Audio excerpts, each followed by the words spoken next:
And I just went on fire. You know what it is, black and snerdy, black and snerdy, black and snerdy, black and snerdy.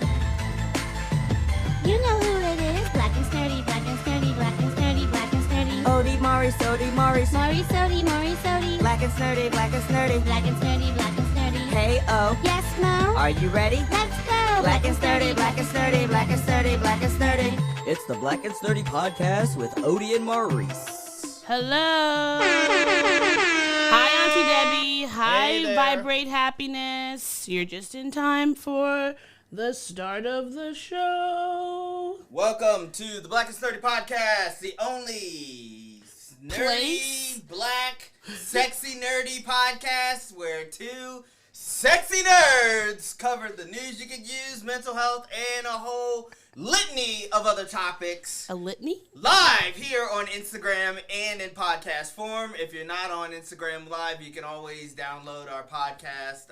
We're on Spotify. Anywhere where Apple Podcasts, anywhere where you can get podcasts, you can find us. And if you are here on Instagram Live, welcome. It is great to see you. Well, you can click in our bio.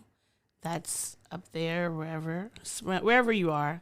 It's there in your thing, and you can click it, and you can find our link to our anchor page. You can click it and stick it. Or wherever you fit in the wide diaspora that is the human experience. Okay, let's talk about the human experience in a non-weird way by answering some Things questions. are only weird as you make it, and I'm not making anything weird. All right, close your eyes and pick a card. Okay, close Each my eyes, pick a week- card. Each week we start off with a little bit of a Q&A with Ode and Maurice, where we get to know the hosts a little bit better. That's something fun to do to start the podcast off. And Maurice interrupts me each time Yes, I do. I do it instead of just letting me finish. My introduction is more It's- innate no, at this point, it's- since I'm it's always the not. one who introduces it. No, you're always the one who interrupts it. Not You could also doesn't. interrupt, too. No, that doesn't make for good conversation. But anyway, please answer your question. It would make for good podcasting. No. What memory do you cherish?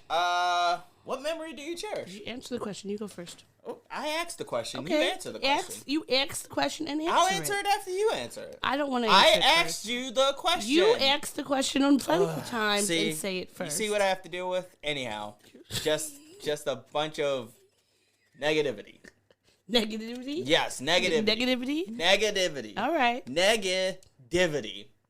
Maybe that'll be the episode of the No, podcast. please man. never. Yeah, No. I'm gonna That write it sounds down. terrible. Negativity. No one's going to know what that means. Well, Because it's not does a anybody know about sniffing cans someone's panties? What? Negative. Why is that The title of one of No. our episodes that you told me to write down and told me if it's Okay, not but that that- title, then don't That make obviously it had anything else. had made sense for the episode. Yes, it did. Yes, it Can did. you just answer the question? Fine. Graduating from Howard University. That's gonna be my cherished memory. Because there were a lot of factors. I didn't really have plans for a future, quite frankly. After high school, I just didn't really see myself doing anything, quite frankly. I would have been happy just being the assistant manager at the Walmart right up the road. You're so talented. Okay, I didn't have much drive to do shit, quite frankly. And the only reason why I told you the only reason why I even went to Howard. Out of spite. Yeah. Well, not spite. No, it wasn't spite. Not spite. It was like a one-up. No. Well, wasn't a no, one-up. I'm sorry. That's the Do afterwards. you even know this? I do know it. It's because you're My high school girlfriend. girlfriend at the time was planning on going to Howard. The so I just applied. I was like, oh, if you're going, The I might spike as well came go. afterwards because you got in. Because I got She didn't in, get and she did not. And she had to spend a year at BCCC, Baltimore City Community College. There's nothing wrong with There's being nothing at wrong with community community college. It is a great way. But there's stepping something stone. very delicious about somebody who's been cheating on you the entire time. being denied the thing that they wanted so much. So that's why I always connected with spite. Yes. So But- there we go. Okay, my cherished memory. Yeah. Memory that you. It actually says the memory what memory do you cherish? It doesn't have to be your most cherished memory. Okay. Well, because you said Howard graduation, and now I want to say Howard graduation because I feel that was... You can have multiple That was cherished a memories. very cherished time for me. One, because getting through that gauntlet that is Howard University, School of Communications, just felt like every day I was being trolled and pranked, and not necessarily in bad ways. There was just there was high expectations coupled with like my trauma that I didn't realize, coupled with my undiagnosed ADHD, which sometimes made being in college a very difficult experience. But I think that sometimes I treasure graduating even more so, because a lot of times, like when I'm in my ADHD support groups and I hear all these people talk about how it was impossible for them to graduate college and make it through like high school because of their ADHD.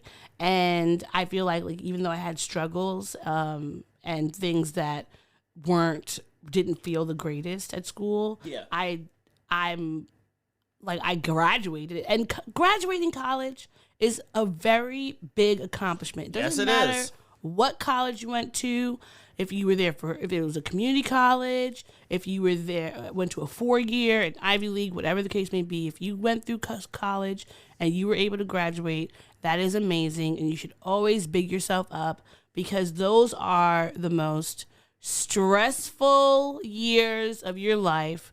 Because, hi, Mom. Hello. Everyone tells you that if you don't graduate college, you're going to amount to nothing. You're not going to be able to do anything with your life, blah, blah, blah, blah. And so there's so much pressure, not taking out any pressure you might be getting from like your community and everyone else around you, because whether you're the first person in your family to go to college or everybody in your family is going to college, there is a certain expectation that you're going to go there, you're going to do well, and you're going to become like the president. So I'm just grateful that I was able to graduate from Howard, that I was able to make a lot of amazing connections with the people from there. And not only did I graduate, but I also was very involved. Yeah, you were. Not only did you graduate, and not only were you very involved, but like you knew almost everybody, which again it's extremely jarring to go back to Howard Homecoming, see you knowing every single person in the world. Like, we couldn't go 5 feet without you seeing and saying, "Oh my God, I remember you, hi!" And meanwhile, this entire 4-year, 5-year experience for me, I never saw you on campus. I never saw you in school. I never saw you anywhere. Like, we didn't meet until we got to New York. Like, that, and then was like, wait, you were in Howard? I was at Howard. You were school C? I was at school C. I don't know how it happened. You know Mariama? I know Mariama. What? That's Mari and James. Shout out to Mari and James. Shout out to Mari and James. Game night was really fun. Game night was very fun. Yeah. And yeah, just seeing you being like a social butterfly flitzing around, knowing everybody. You're I can't think of a great analogy because the first thing that came up in my head was a social cucumber, and I don't think that's social cucumber. I don't think that are delicious. They are. Well, they don't taste like anything. No, well, they could become pickles. Yeah, that has nothing to do. My analogy fell apart. That's why I didn't want to say it. That's why I didn't want to say that analogy in my head. Okay. And so very social. Very social. Well, you know what? I've always been a joiner. You know where you got it from now. Yes, both of my parents are very social butterflies. Yeah. They know everybody. I met both of your parents. Like, they are very social. My family in general are very they are very like loud, boisterous, social people. Yes, they are. A lot of them, I think, are more so like they're ambiverts. I don't think that a lot of them are actually extroverts, but when they're in front of people, somehow just like the is it that your family is like extroverted introverts? Yes, I think so. Because like I having met many of your family at this point now at many different gatherings, I could tell that a lot of the members of your family, they are like, they can be social, but like if left to their own devices, they would be in a room like not chilling. talking to themselves. Just like they read a book or Yeah. a magazine. Or just, like just be. They would play the quiet game very well. Yes. No, that's very true. But get enough UEBAs together. Lord. When the Berry dynasty is around, there is no stopping us. Very. Okay, so yours was Howard graduation, mine was Howard graduation. HU, we love it. And Mom, my nephew being. You cannot join the live. Stop clicking buttons. What's going? Oh, is that what that was? Yes. Oh no. Sorry, Mom. Sorry. This is a podcast recording, and unfortunately, you cannot be. One day you could possibly be We do not have the audio set up or the audio capabilities in order to make that happen. You're not on microphone. The Bluetooth is not set up. But you're with us here in spirit. I won't even allow this one to call in and do a podcast from her phone. Yeah. And she's always like, let's just do it. I'm like, but you talk all the time in the podcast. It'd be one thing if I was leading the podcast. I don't lead the podcast. Yeah. Oh, yes, you do lead the podcast. I do not lead it. It is like 60-40. I would say it's 55. No, it's 60-40. And that was me being generous. All right. Anyway, I'm going to read the... I don't know what you're talking about, but I'm going to read the question. I know this one. I already know this answer. But if you won the lottery, where would you take your family to celebrate? Oh, well, that's easy for me. Do you want to answer this one first? No, I don't. That's why I was about to answer, but then you started talking. Hence why, since you asked me the question, I should be answering first. Well, but I will answer because you didn't do it at that one time. I plan to answer myself, and Go then you for started it. talking. Go for it. I'm waiting for it. I'm waiting for the answer. We are all waiting in bated breath. With bated breath. Yeah. All right. Anyway. My thing, so I would take my family to, you know what? Maybe I would take them to Brazil because they're already on the continent, some of them. They're already in Europe and they're already in the Americas, or they're already in America. But I think that Brazil is a place that's very cool. It's very fun. We see y'all. We see both of and y'all. Thank y'all. Thank y'all for the support. I think I would take them to Brazil so we could go to Bahia, Salvador, Bahia, which is like fancy. That is where the majority of the enslaved people were brought. Fancy and educational. Brazil, Pelourinho, which means which is like not the capital, but like the town center. Pelourinho means whipping. I believe it was like the whipping square. Oh. So that you could just imagine. What a fun vacation. Yeah. Well, no, I mean, want to see it there because one, okay, Auntie, South Africa is also on the list. I'm going to also take you there. I'll bring you over there to Johannesburg and we can get some mutton chops. Mutton chops. I would go to Bahia. Johannesburg's #1 export. Because of the cultural part, but also it's just really beautiful. And Mom wants to go too. Sounds like nobody wants to go to Bahia. They're gonna. We'll do a world tour. You win the lottery, and no. First of all, everybody in your family is like, y'all are gonna go on the trip that's getting paid for. I would rather go to you get South what Africa. You get, and you don't get upset. Why are we going to the whipping square? That's it. You're gonna go to the place that we are just destined. That's it. And then on the next trip, we'll take another poll, and then everybody can decide where they want to go. Yeah. But no, I think Bahia, because I think that it's really interesting. And then maybe then also because Brazil is not too far from Costa Rica. You know, I love sloths. Yes. So I would go there next. And then maybe go to Colombia because there's a major... Hello, Celine XOX. Hello, Celine. In Colombia, there's a major black population that has been there since Black people came over there. During, I think some of them were there pre-slavery, and then the rest came after. But it's very interesting. So I would like to go there. It would be like a mixture of culture and educational, and just seeing beautiful Black people around the South American continent. Right.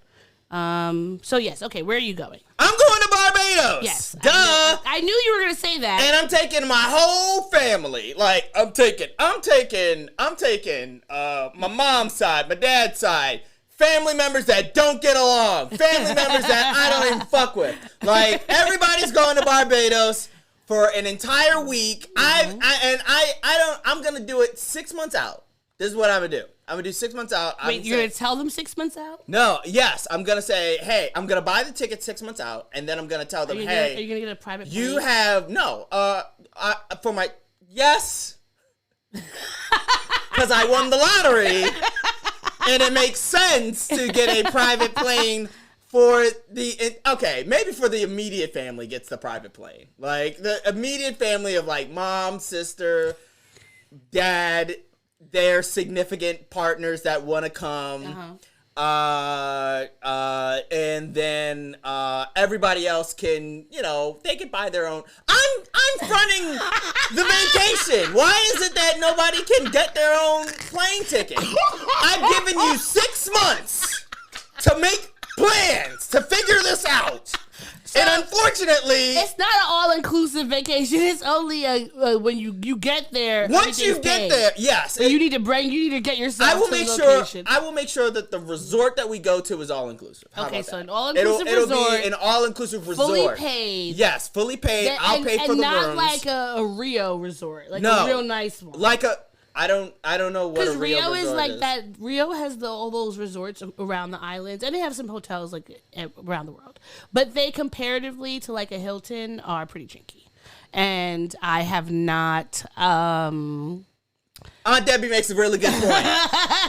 So maybe not my whole family. Maybe the immediate family members, like mom, dad, sister, their significant others. Bring like my nephew, a few aunts and uncles too. You have a significant. But then I have to play politics about who's gonna come. No, you just have to say all of your father's siblings. That's so many siblings, though. Remember, but everybody's not gonna come because you're not paying for their flight. So that's hold on. That's 1, 2, 3. My dad's siblings. There are 4. I think there are 4 siblings. Did your mom have siblings? Yes, and that's even more siblings. How many siblings? I feel like my mom has 1, 2. Oh, that are 5. 1, 2, and 2, and then that. So look, it's only 5 people. That is okay. You can just. But then the cousins, and then you don't gotta bring the cousins. You can say, listen, the cousins are already mad at me. So aunties and uncles are the ones who are gonna get the full, free treatment. Then the cousins, you just be like, okay, guys, you guys gonna pay for like a 50%. But then if you bring the aunts and the uncles, you have to bring the aunts and the uncles' significant others. No, and then if you bring the cousins, you got to bring the cousins significant.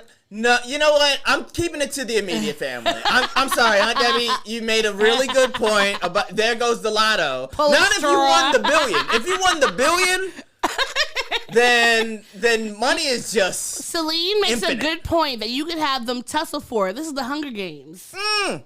This is what you know what? For your birthday that year, you set up the most dangerous game. No.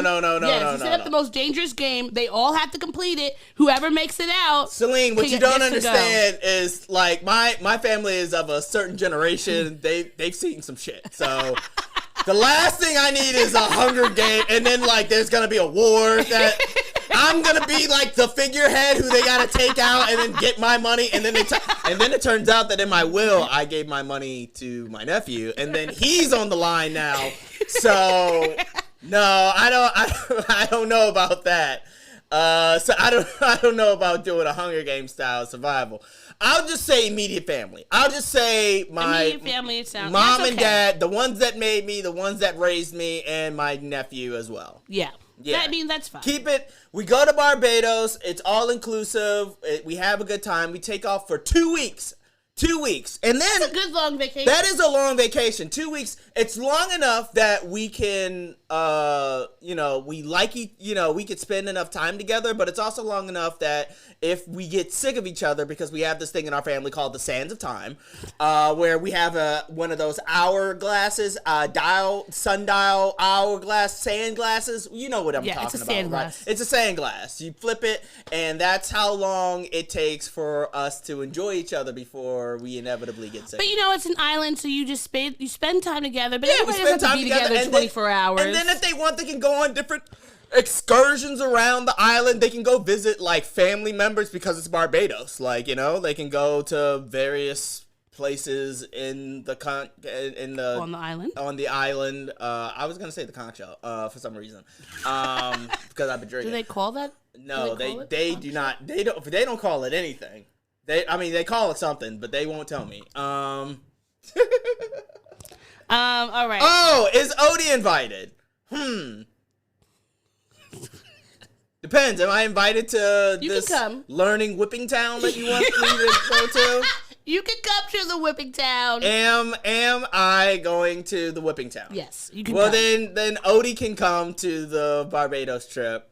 And that way, I'm a good buffer between having, when people start getting rowdy, I can just say something random, and then we're just. You're too good at that, though. Like, it's almost as if you had to do that your entire life. Hey, you It's almost like you had that innately built in how to make it in America. training.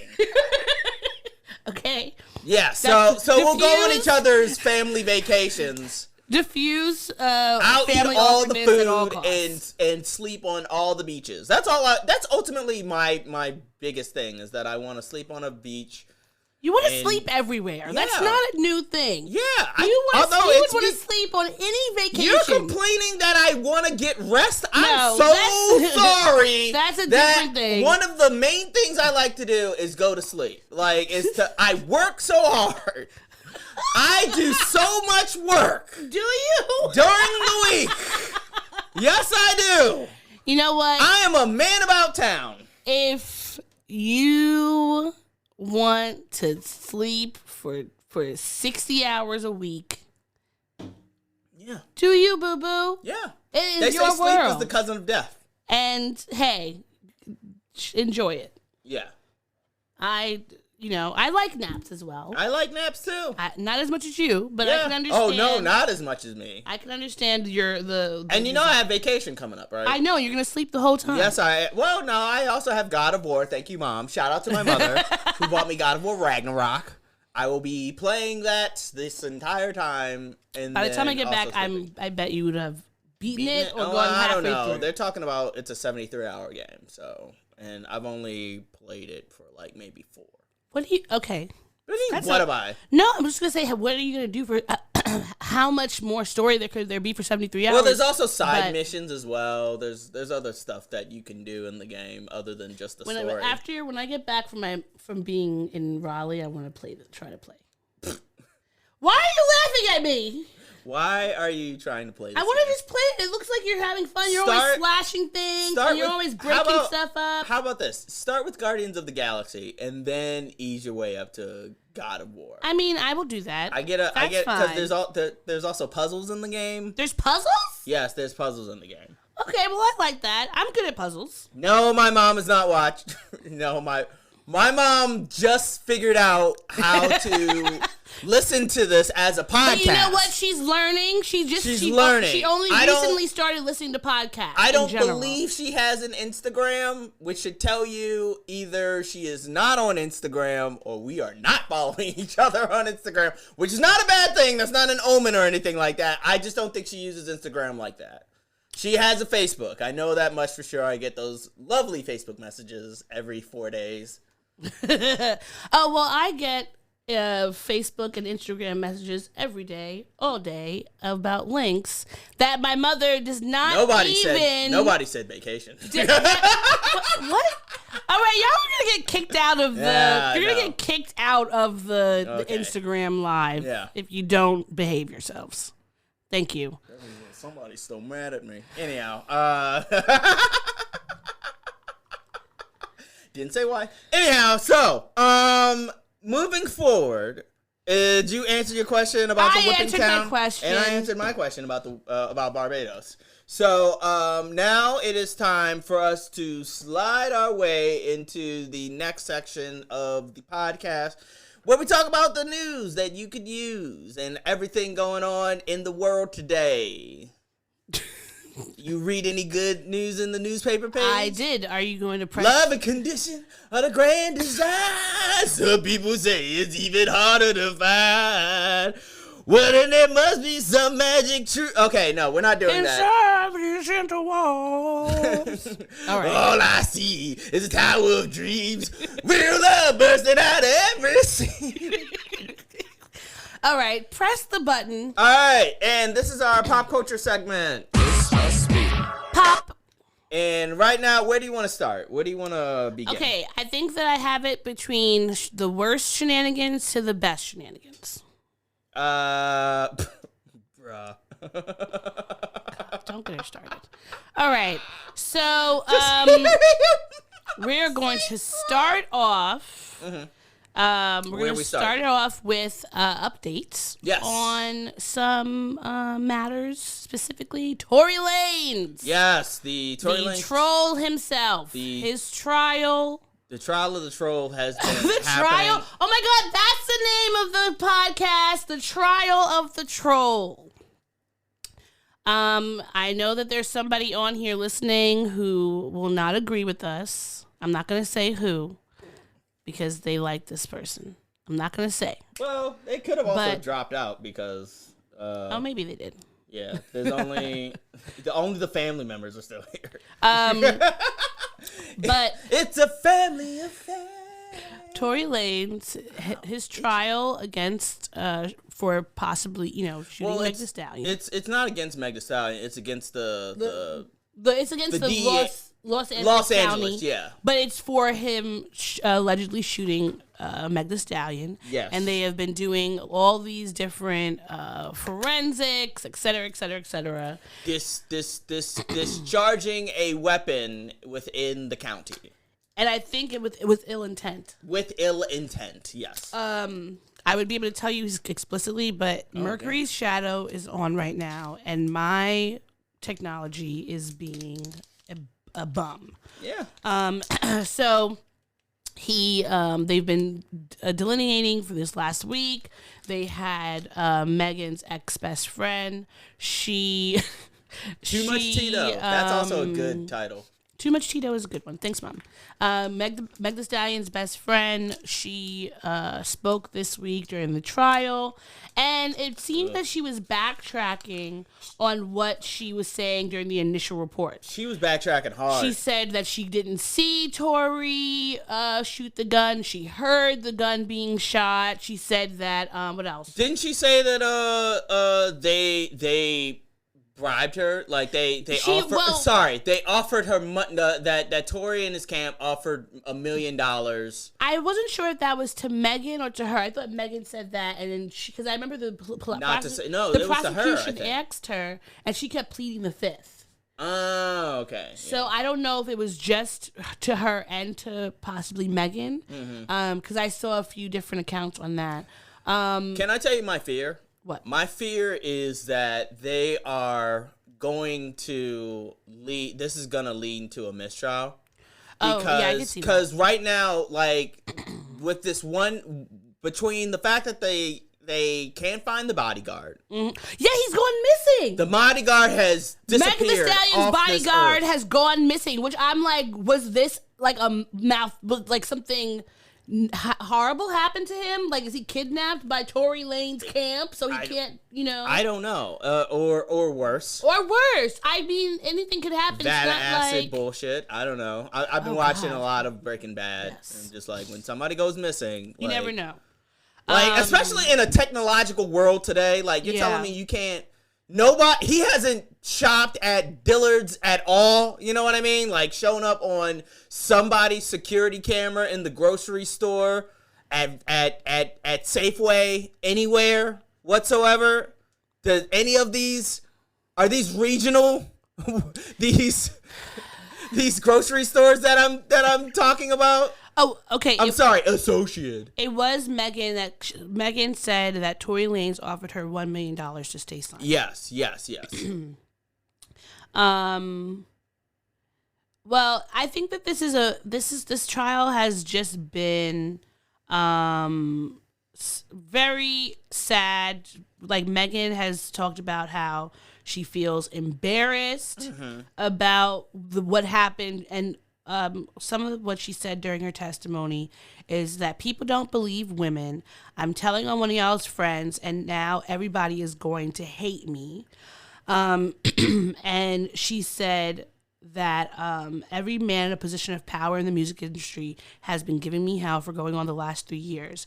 I wish he would have just shot and killed me if I would have known I would go through this torture. I've been made to be the villain. Is sad. He's the villain. And even we were talking about earlier how 50 Cent made the meme of her morphing into Juicy Smollett to try to say she was lying. And it's just like... And Joe Budden on his podcast said that he doesn't like her. And so, I mean, I saw that Meg Thee Stallion is having to go through this just because people are so desirous of it being like they don't want her to win because they don't want to admit that he might have shot her, and that and that they might have to say they were wrong. The point is that she was hurt, though. Like, a lot of people are forgetting that point within this discussion, was that, like, she was hurt by, not hurt feelings. I'm talking about hurt physical. Like, physical damage was done to her body. A person was physically damaged, and they had to go to the hospital in order to get, like... oh, wow. Guess we lost that. But, you know, one of the doctors who operated on Megan, Dr. Haruno, his testimony confirmed that Megan was shot despite Tory Lanez supporters claiming she was never shot. Right. So it's not like people are just saying, oh, you know, believe Megan just for the shits and giggles. There's actual medical reports that say that it was gun fragments in her foot. Mm-hmm. So it doesn't, like, whatever, you can't just shoot yourself. Yeah. You know, but it's just a lot of moving parts. It's very sad. It's very unfortunate. And, you know, the fact that she's this young woman who's just trying to live her best life, make her music, and just survive, but she is constantly being berated by people online just because they choose to want to side with this man who just wants to be like, oh, they're vilifying me, blah, blah, blah, blah. So we're sending all of our love to Megan. Yes. And we can't wait for you to be vindicated the way that you deserve. And, you know, I can't wait for Tory Lanez to be deported and stuck at home and whatever, you know. Oh! Shout out to the love movement. Hi, Dree. Oh, okay. I did not know that was somebody that you knew. Yeah. Hello there. But yeah.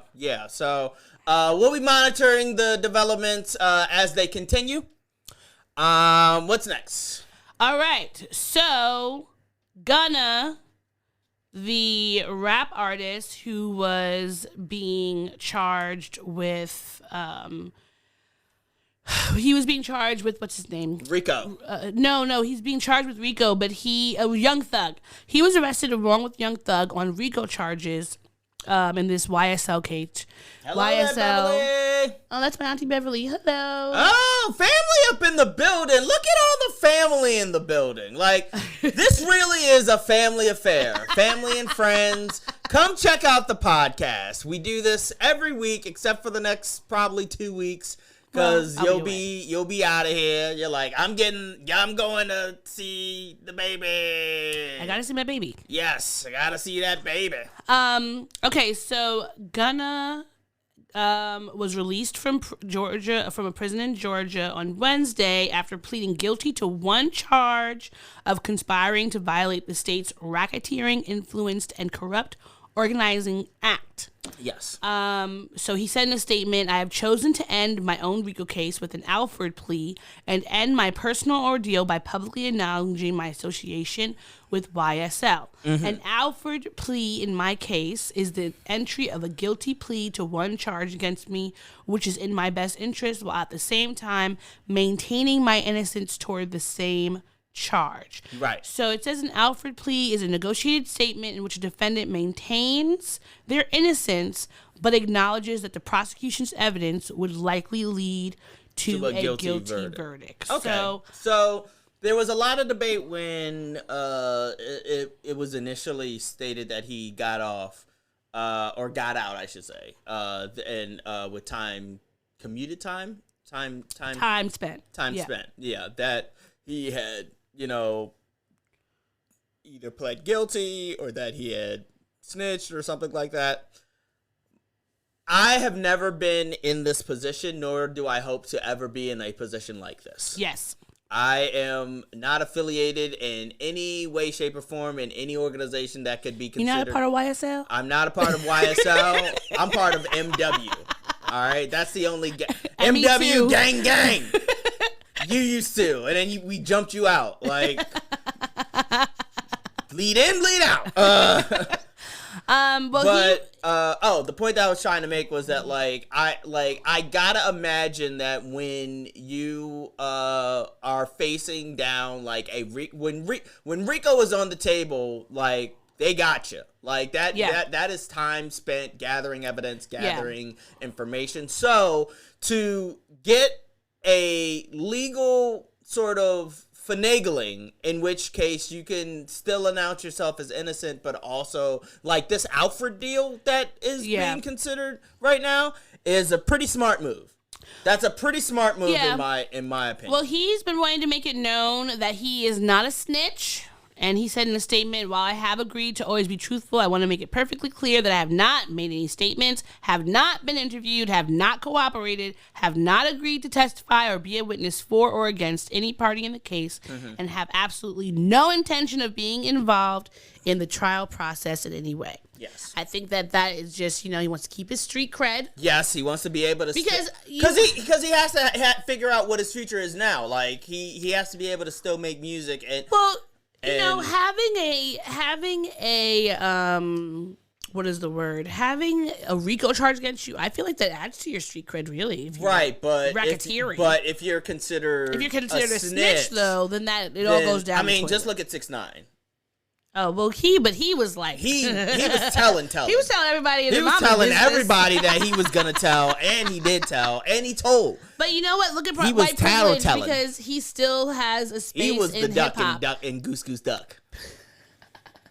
He was the vigilante. Yes, or the professional. He was he was the pigeon. He was the pigeon. Yeah, he was the pigeon. He was the pigeon in Goose Goose Inside Duck. jokes for anybody who plays Goose Goose Duck. Well, I'm looking forward to him just live a good life. I don't know. I don't really listen to his music. I know he was going out allegedly with Chloe from Chloe and Haley. Really? For a bit, but then it seemed to. I think that right when he got the charges, fizzled out. That's when she was like, "Oh, okay, I'm gonna dip out." Like, cause she's about to be she's baby Beyonce. She doesn't have time for people who are getting RICO charges and all that type of shenanigans. Yes, you're absolutely right. Like, she's here to make her mark in music, not on court cases. So she's looking for a businessman. Yeah. Yeah, I don't know. Well, because Beyonce's Jay-Z. Yeah. And she's looking for a legal Teflon businessman, not a... I think we should just abandon it. Oh, all right. That's fine. Abandon, man! Let me handle my bands. Damn. Okay. All right. Your terrible joke made my internet stop working.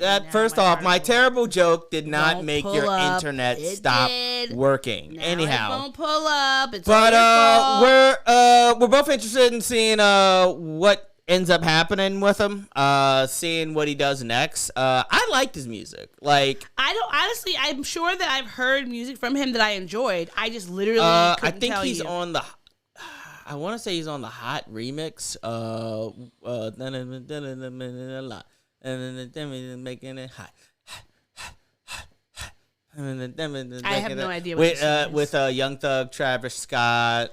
You are speaking Spanish right now. Okay. And not the one that I Well, learned. sorry. I'm You're sorry that I'm more Catalan. in touch You're with speaking Catalan the world right now. of You music. are. I'm not. I would never tell you that I'm not. You would never tell you that you are. What? Words mean things. What did I say? You said, I would never tell you that I'm not. Oh, okay.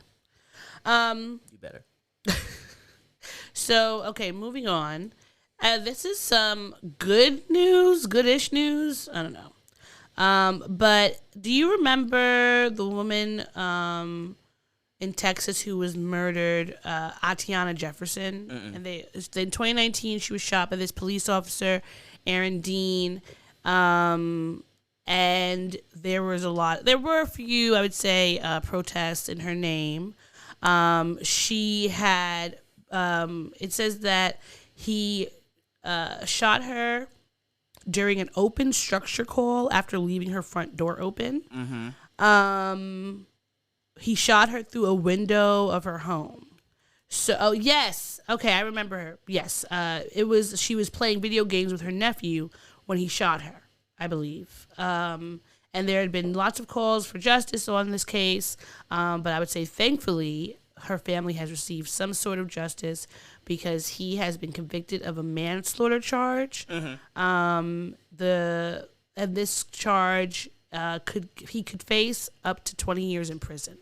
So I hope that he gets every last drop. And every last year. I want him to spend even more time. I want him to come out. I hope that we have flying cars. I hope that this sets a precedent where it becomes okay to charge and verdict and like see the trial all the way through and like make these cops accountable. Yeah, because just because you like, we know that the cliche of, with great power comes great responsibility. If you are someone walking around with a gun mm-hmm. and any other weapons to like keep the public safe, that means you have a greater responsibility on your shoulders. Yes. To be able to act with clear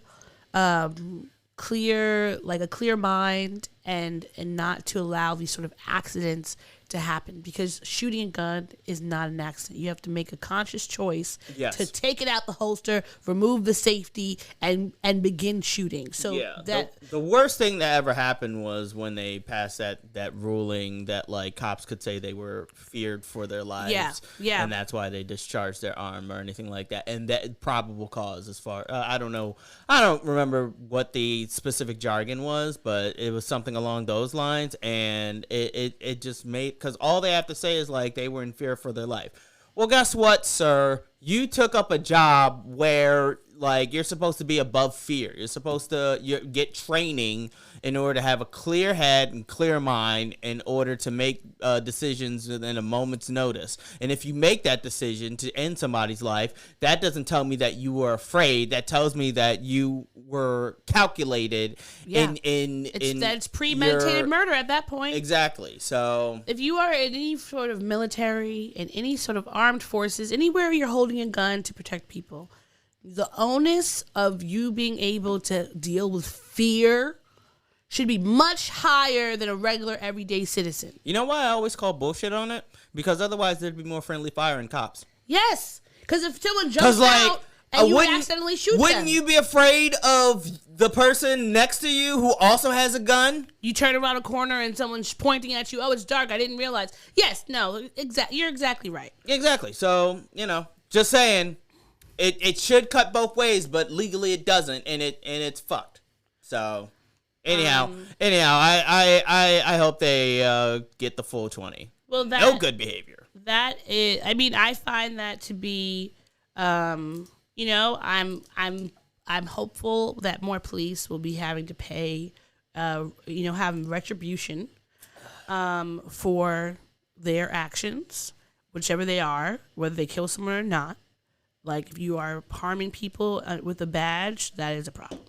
Yes. All right, so that was the start. I said that was like semi-good news. So I'm going to go on now to we're like getting into like more, the actual good like news. joyful things, you know. So Sean P. Diddy Combs has pulled a Nick Cannon and had a surprise baby, which happened literally right after we finished recording last week. I look at Twitter and it's like, Diddy's having a baby. Diddy got a baby. And so it says that Love Sean Combs was born October 15th. I still can't believe he changed his name to that. No, that's not his. Diddy's name is still Diddy. The I baby's thought his name is wasn't his name Brother Love at one point? he was when he was talking about he was creating a R&B label. It was called like Love Combs or something like that. So that's where the love came in. Creating an R&B label. What is fucking Bad Boy if not an R&B label? I think like Bad Boy is like hip hop, Mary J. Blige, but like I think this was supposed to be specifically especially for R&B and slow grooves. And so apparently the mother of his child is Dana Tran. She's a 28-year-old woman. She's very pretty. Okay. Yeah, I see a picture of her. She looks very pretty. Yeah. Yeah. And he tweeted out, "I'm so blessed to welcome my baby girl, Love Sean Combs, to the world. Oh. Mama Combs, Quincy, Justin, Christian, Chance, Delilah, Jesse, and myself all love you so much. God is the greatest." And now this is Diddy's 7th child. I was just about to look that up. Like I was just about to say how many babies. It's an interesting situation because you know how he and Carisha from City Girls, yes, have been. They are not in a relationship, but they have been dating for like. He's buying her cars, and they're together on Thanksgiving. Yeah. Serving the homeless, and they're like she's there at his birthday parties, giving him gifts and things like that. She's like his main girl. Yeah. And not to say he doesn't date other women. Like they're not they have not specified that they're in an exclusive relationship yet. Whatever. So it's like you seeing him with other women. Like just the other day, there was a picture of him and this woman kissing. And it's like, okay, that they could whatever. have like an agreement going but it's on. like if they're just, they could be polyamorous in a way. Well, if they're just dating, it makes sense that he might like. If they have not said we're going to be in an exclusive relationship, him being on dates with these other women is not It's fine. It's fine, right? Yeah. It's just the curious part is like, did she know you were having a baby? I hope she didn't find out on Twitter like everybody else. But there were, people. You would like to think there would be a conversation. I hope so. I hope so because it's clear that like even though I feel like she probably recognizes that with him and who he is, yes, that this relationship of whatever the relationship is that they have is not going to be something that's necessarily serious, that they're going to be ended up getting married or now I can't say they want them to having a kid. Mm-hmm. Now, if she was smart, I'm just saying, you secure the bag. If you're going to, might as well. Yes. Like, might as well. Might as well, yeah. Because who else are you going to, like, if you're going to choose to have a random baby, Diddy is it's prime real estate. Yes. But I don't think that she's in any delusion that he was going to be this faithful one-woman man. They were going to be like having a fairy tale. But whatever they're doing works for her. She's having fun. She's enjoying herself. She's getting all the Birkins and all the little creature comforts that she will enjoy. Yes. And it's been like, okay, cool. But people online, especially DJ academics for whatever reason, decided they wanted to be investigators, and DJ Academics was like calling her out, calling her a side chick, and talking about how she has to be angry because there's no way she would be happy with him having this baby. So she and him were going back and forth, but apparently he shut up after Diddy reached out to him and said something. Because after he messaged him, he promptly apologized. Damn. Well, there you go. Like, but But that's why you don't run your mouth. But you want to know what pisses me off about these situations? When these situations where like it's a man and a woman arguing and the woman is making clear points and just like, why are you in my business? Leave me alone. Mm-hmm. The man will never acknowledge or apologize until another man tells him he's wrong. Interesting. Specifically in this Tory Lanez situation, if these male rappers and men in hip hop were coming to Tory and saying your behavior was wrong, you need to step up and be a man and acknowledge what you did and take accountability, this would have been done. We would have already been past it. He may have even got whatever, a little probation, and it would have moved past everything. But men don't listen until another man tells them that they did something wrong. Because it's always women being emotional. It's always like, oh, you should just let me talk to you the way that I'm going to talk to you. And like, I'm glad that Diddy did stick up for Carisha and be like, you need to watch your mouth. Yes. But I'm annoyed that had to be that's how she was. That was the impetus for I don't like that. Mind your business, DJ Academics. Weren't you just busted for trying to like talk to young girurs? Or I remember when that happened a few months ago. Or something like that. Yes, he's talking about he would want to have sex with 18-year-old and all this bullshit. Ugh. Mind the business that pays you, which is not really much because I haven't seen you anywhere. So calm down. But congratulations, Diddy and Dana. I'm sure you're having a beautiful baby girl. And I hope that you having a great postpartum and first year. Yeah. I know that shit is stressful. I know it is. But, I mean, they got the money to make the first year, like, the best year. First of all, that's what I'm saying. Carisha needs to have a baby with Diddy. Compared to, there's no other dude in rap that she's going to have a baby with that's going to be able to provide her with the life that she deserves while she's having a baby and post-baby. Let me get, if this podcast blows up and I get the bag, all right? If I get a bag, like a nice bag, from this blowing up, and I end up with a healthy amount of money, this is what I'm going to say. I'm going to put a cap on the amount of babies that I end up having. I'm saying this right now. Only 2. At maximum. Only 2. Because that's a lot of babies whether to spend it's money from on. the same person, whether it's across the diaspora, only 2. Only 2. Because you have to split, like... Tristan Thompson has to pay his newest child's mother, I think it was $9.5 or $9.2 a month. And Nick Cannon was just saying that he laments that he doesn't spend enough time with his kids. Well, you got 20 you of have them in so different many households. of them, and it's hard to split. There's only a certain amount of time in the day, you're spending a lot of it trying to guess who the fucking singer is, if Chris Jericho is in the Dragon singing My Way, or Judas Effect, or whatever the fuck it is. The thing is, if you're gonna have that many kids by that many women, you need to make sure they literally, like, you need to buy them homes in like a close circumference, like close to you, so you can just pop in every day. Just pop in. My big thing is that, like, you set yourself up to a point where, like, it's gonna be hard for you to retire. Yeah. Because, like, you're going to be constantly having, at least for 18 years. And he keeps having extra ones. And you keep having extra ones, so you keep bumping it up an extra year. And some of them are, like, the same year. I guess I'm going to be touring until I'm 58. You got to do it. Because apparently, like, he just wants to have all these babies just sitting around.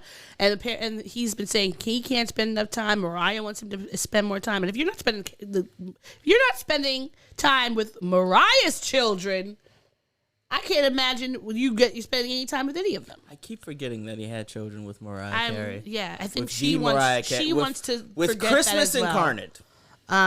But you know what? Congratulations to everyone having all these babies. Please have money to pay for them and take care of them, and take care of the mothers and the people who are birthing them. Money for your baby. They go through a lot, and they deserve to that first year to just be able to literally just rest and recuperate. Do you know it takes about 5 years for your pregnancy hormones to dissipate from your body? What do you mean? I mean, the pregnancy hormones, they create like closeness between you and the baby, you and your partner. Just whatever the hormones were doing to you while you were pregnant, it takes 5 years for those to dissipate from your body. Ooh, wait till I tell you about some new information that I learned today. About pregnancies? About babies in general. About a friend with a baby. Okay. They're not a friend of the podcast, but I'm not gonna All right. blare their information on the podcast. I'm looking forward to hearing this terrible thing later because there's so many terrible things that happen when you're pregnant. Okay. With me? No, I said when you're pregnant. Oh, okay. Okay, gotcha. Okay, so more good news. Brittney Griner, we said last week, is home, and she put up her first.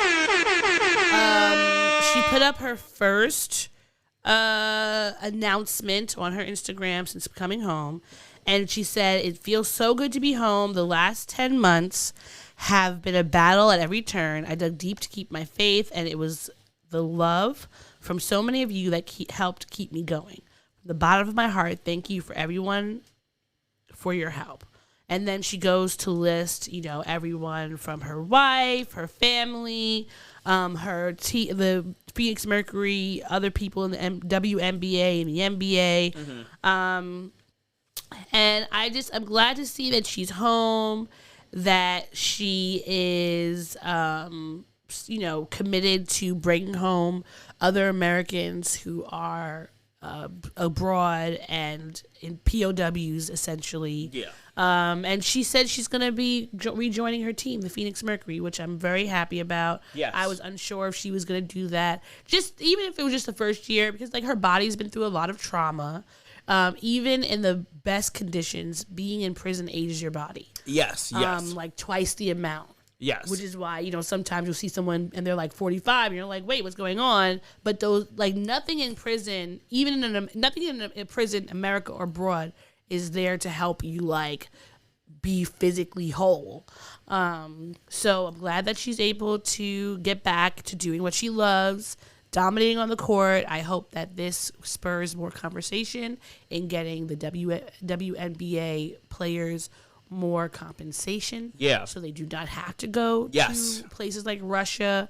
Because if you think about, there are a lot of people in the WNBA who are LGBTQ. I mean, all of them are women or women identifying. So they're going to these different countries where being a woman or being queer or being black could be a detriment to you and your health. But they're going there to try to make ends meet. Yeah. And that is just preposterous when we see how much money we're getting in the NBA. They could take some of that money and put it aside for... The best player in the WNBA doesn't make even half as much as LeBron James. Not even like a quarter. It's like she's made... I think the cap for WNBA was like $250,000, where LeBron is bringing in millions. Hundreds of millions of dollars. Millions. And even he himself said when she was... it was before she was convicted, but... I remember him talking about the WNBA women's salaries and how it was unfair because they bring so much to the sport, but they're not getting paid any money. Yes. So I just, we're rooting for everybody black. We're rooting for everyone that, in general, black and female, black women, thank you for doing the amazing work all the time. Thank you very much. We salute you. And just strong salute. Looking forward to finally getting some pay equity somewhere, somehow. Okay, so more good news.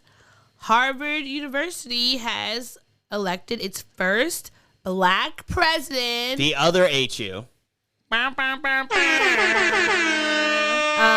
Her name is Claudine Gay.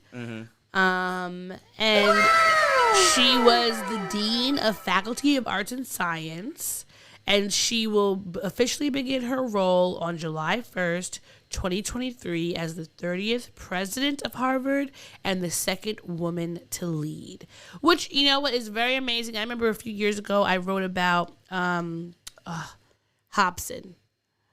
her first name literally just popped out of my head, but they named a dorm after her. Lucas Films. What's his name? George Lucas's wife. I forget her first name, but she was. No, let me look it up. She was the first black woman to have a dorm named after her at Harvard. Why don't you just look up George Lucas's wife? Okay, you're correct. I thought that doing that was going to make it easier. Shut up. Stop looking over at me. I'm just saying. So they have been making strides. Melody Hobson.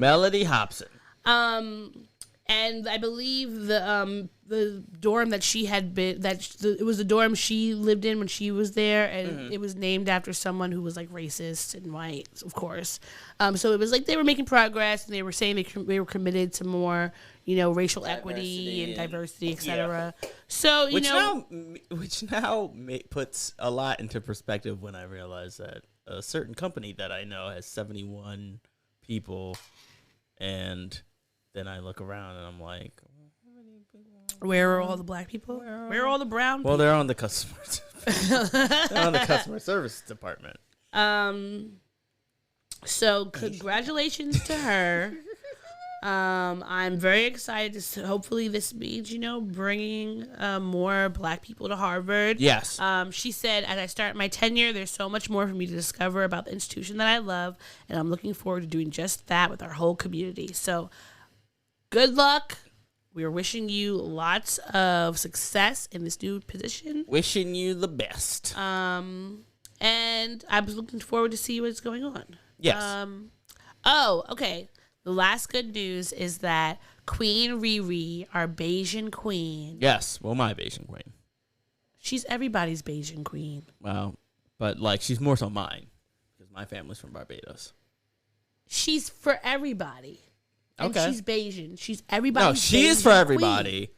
She is Bayesian. Are you calling dibs on her? Yeah, dibs. Barbados Dibs. Bayesian Dibs. All right. That could be also the title. Yeah, I was Barbados Dibs. Bayesian Dibs. Barbados Dibs. Bayesian Dibs. I'm not spelling Bayesian. B-A. It's shorter to spell Bayesian than it is to spell Barbados. I'm writing down Barbados Dibs. That sounds terrible. No. But she finally showed us a picture of her baby, and he's just so cute. Very cute. He's her little twin. ASAP baby. Show me that baby ASAP. ASAP babe.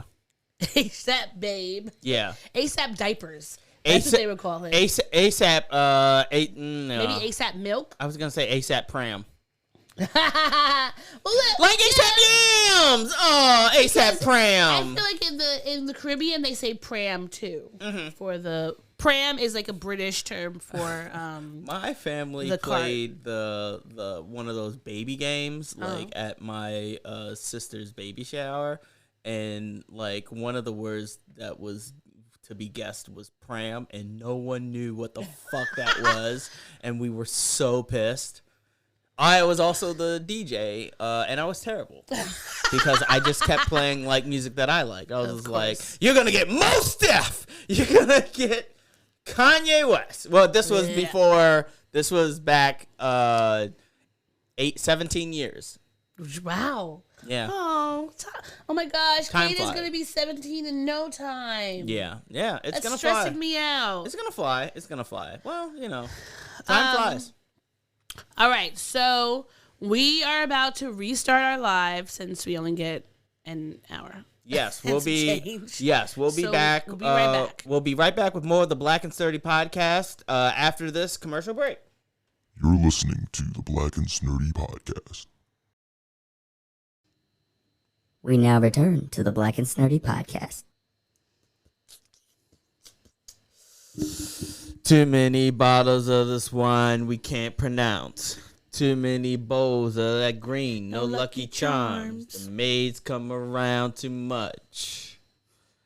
Parents ain't around enough. Too many joy rides in daddy's Jaguar. Too many white lies and white lines. Super rich kids with nothing but loose ends. Super rich kids with nothing but fake friends. Start my day up on the roof. Okay. There's nothing like this type of view. Point the clicker at the tube. I prefer expensive news. New car, new girl, new ice, new glass, new watch, good times, babe. It's good times, yeah. She washed my back 3 times a day. It's dynamite. This shower head feels so amazing. We'll both be high. The help don't stare. They just walk by. They must don't care. A million one, a million two. 100 more will never do. Too many bottles of this wine we can't pronounce. Too many bowls of that green, no Lucky Charms. Maids come around enough. Parents ain't around enough. Too many joy rides in daddy's Jaguar. Too many white lies and white lines. Super rich kids with nothing but loose ends. Super rich kids with nothing but fake friends. Real love. I'm searching for a real love. Oh, real love. I'm searching for a real love.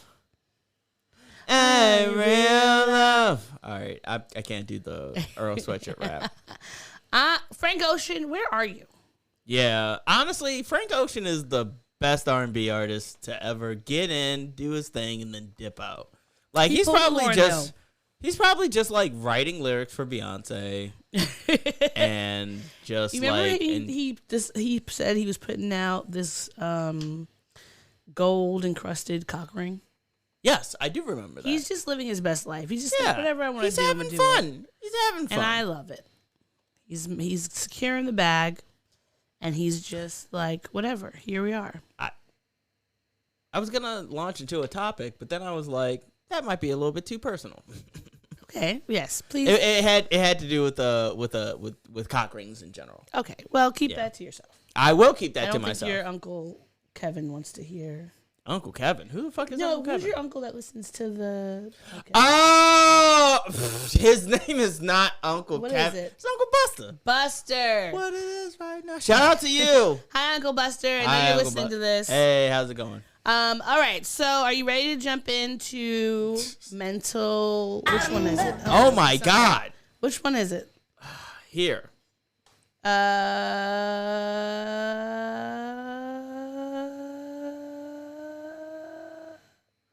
Which one is it? What song do we usually use for mental health? Kid Cudi. Thank you. You just got finished watching Intergalactic. I know. Well, which was a really good movie. Thank you, Kid Cudi. It's our generation's Boomerang. I think it is. I'm gonna go on record and say that Intergalactic is our generation's Boomerang, because it's about black love, black relationships, and it's like, hey, like, how do you know when you've met the one? But it's not like, but it's practical dating, and it's just like misunderstandings, and it's just like technology is involved and stuff. And they did a good job. You know, they have friends who talk about outmoded ways of thinking when it comes to dating. It's like, oh, you got a crazy girl? You got a lot of crazy girls. Crazy girls get you.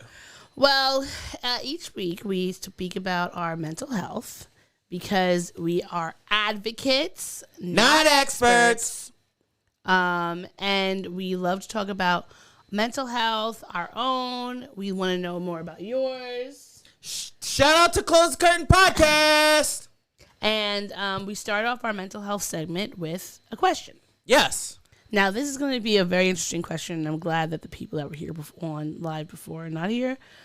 Do you have more mother or father issues? I'm so glad that the people aren't here anymore, so you can answer honestly. Because as soon as you would have answered, and I would have been like, that's not. You would have tap danced like a motherfucker, and I would have been like, that ain't true. I'm like, stop lying. Stop lying. Okay. I think, I definitely know for a fact that I have more mother issues than daddy issues. Do you want to go into why? I don't, but because I sacrifice my personal interests for the entertainment of the podcast, so I will go into more depth. I think I'm closer to my dad than I am my mom, although the years have sort of changed that trajectory up a little. I think it's evened out now. I think now, like, I'm as close to my mom and my dad as one can be equally. Can I ask you a question? I used to be much closer with my dad, but I think nothing wrong with my dad. I think that as he has gotten older, he's been doing a lot of work on himself, which is fantastic, and I love that. But his age is starting to also creep in there in that way, and in some regards, it's like for the longest time, I've never had like any issues with my father or issues with my father being who he is. But then now with certain topics or certain like mindsets that he has, it's starting to color like, oh, maybe he's always been this way. And therefore, like, I don't feel that comfortable talking about certain topics now, and stuff. Meanwhile, my mom. You have a question? No. You finish saying what you're gonna say. Now. Meanwhile, my mom. I've had ups and downs, peaks and valleys with my mom for the majority of my life. She raised me. I lived with her, so she raised me. She put me through school. She paid for all this stuff. I've had like a lot of internal battles within myself and with my mother, like as far as just dealing with like who I am as a person. And I had a bit of a mental breakdown when it came to that as well. Because I've reached a point where it was just like, well, I can actually see that she's doing the best that she can. She's not the villain of my story. She's just a human being just trying to do right by her son. Yes. And when I put that into perspective, it was like, well, then maybe I'm the problem. And if I'm the problem, then maybe I'm broken and can't be fixed. And that led me down a long, winding rabbit hole of self-destruction. So my question is, because we are both children of divorce. Yes. And blended families. CODs. Yes, and blended families in however way that blended family looks. Do you feel like the problems you have with your mom are more so, or the problems you had with her are more so because she was the main parent? So, like, where with your dad, it's like, I see you on holidays, and when you come to visit, or I go to visit you. Because I didn't have that much exposure with my dad. And it's like, your mom's always the one. Exposure to my dad led me to realize that he's just a dude as well. Because I think of, like, when I think about my parents, now there are some things that I could definitively say, like, there's that whichever one of them, like, you were doing this and then this hurt me, etc. But I do think that there's something to say about how children, like, if your parents are divorced, more often than not, you're going to be with your mother to live full time, and you'll see your father. But your father, regardless of how hands-on he is still like a part-time parent. So it's like you don't get the same day-to-day annoyances that you would get being with your mom. Because it's like when you're with your dad tells you to do a chore or to, like, you know, clean something up or whatever, and it's like, oh man, this is annoying. But like when your mom is there with you every day and it's like constantly telling you to do this, do that, I think that as a kid that can make you feel a more animosity towards your mom than your father, because they're just not there for the day-to-day, which generally is what creates that, like, distance between a kid and their parent, versus when they're both in the same house and, like, and doing the same sort of disciplinary situations because they're, like, you know, in a united front. compared to when they're divorced. And not to say when they're divorced they won't be a united front on certain things, but there are just going to be in some ways where fathers win out on like which the parents you like more, because one, you don't get to see your father as much. So it's like when you see him, it always feels like it's like vacation mode when you're with your parent, with your secondary parent, than when you're with your main parent. I would like to change my answer. Okay. I think I actually have more dad issues now. And why? Now that I'm older, I think because I was close with my father. That now seeing him as I get older in this sort of new realm has been kind of disappointing.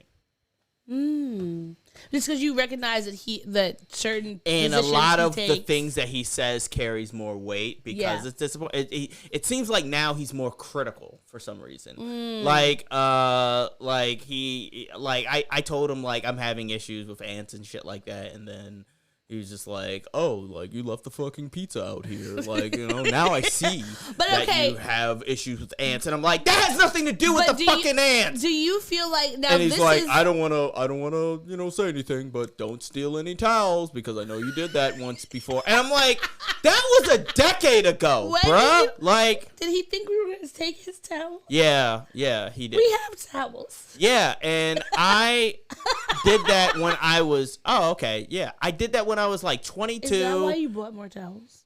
What? Is that why you bought more towels? That's why I have a bunch of towels in there? Well, no, it's because I realized that in my own apartment I need more towels. Okay.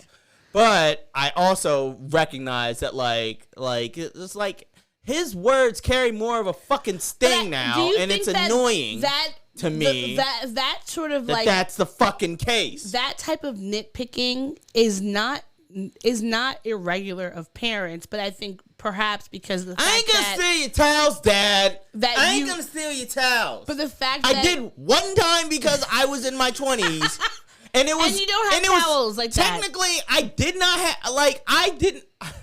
You didn't have any towels. I didn't have any towels.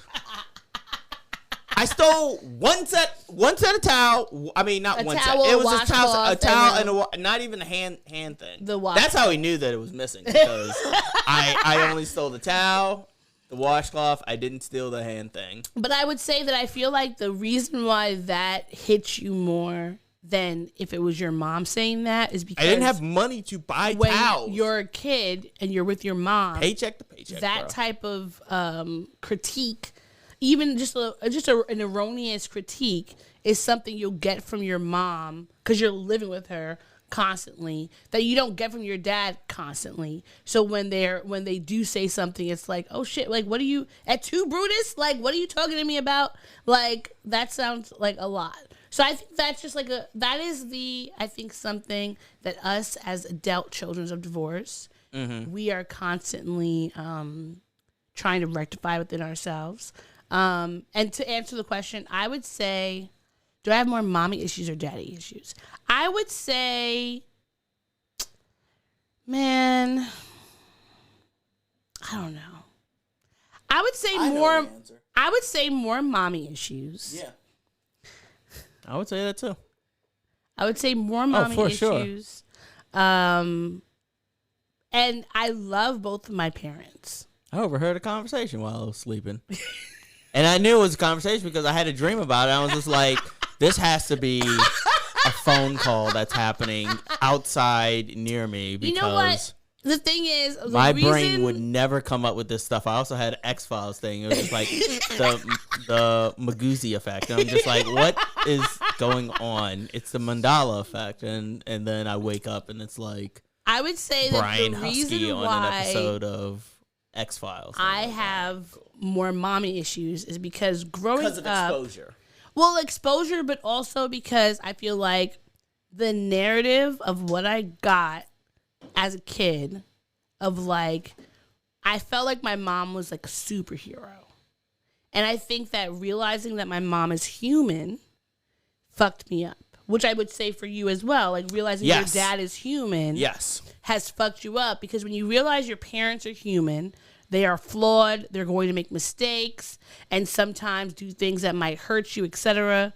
Like, that is something you recognize, but it doesn't stop it from feeling like a betrayal. Yes. Even though it's something very normal. And I don't want any mom, when you're listening to this, I don't want you to have any, like, these hang-ups. I think that children, regardless of what has happened, on any amount of dysfunction or trauma that can occur in your lifetime, it's not, it's that you always view your parents when you're little as like, they can do anything, they can be anything. And when you realize as a grown-up that they have things that they need to work on, that is something that is difficult to process. Yes. And Agreed. I think that, like, when I talk, and this is something that I've talked to many of my friends about, of like,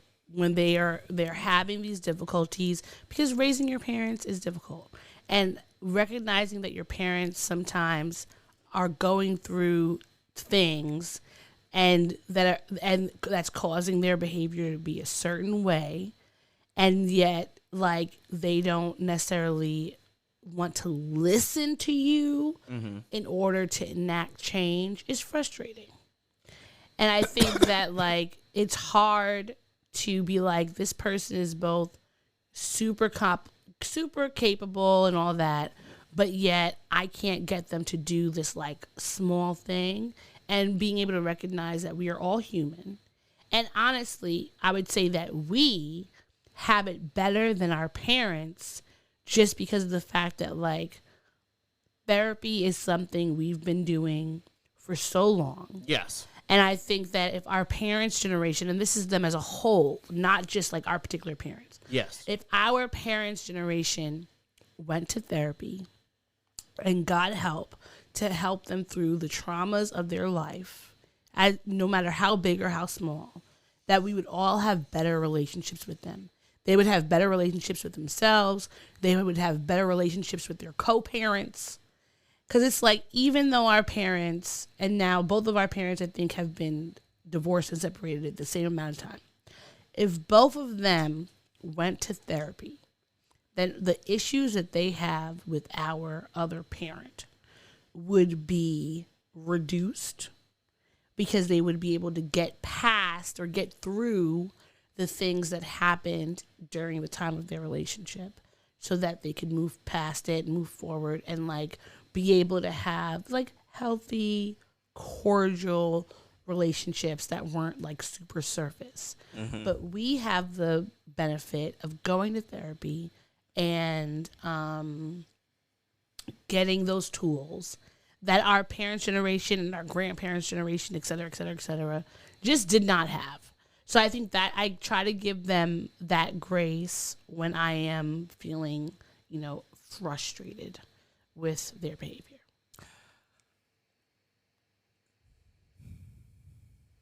I got to be careful with my words. One, because I've been drinking, and two, because this is...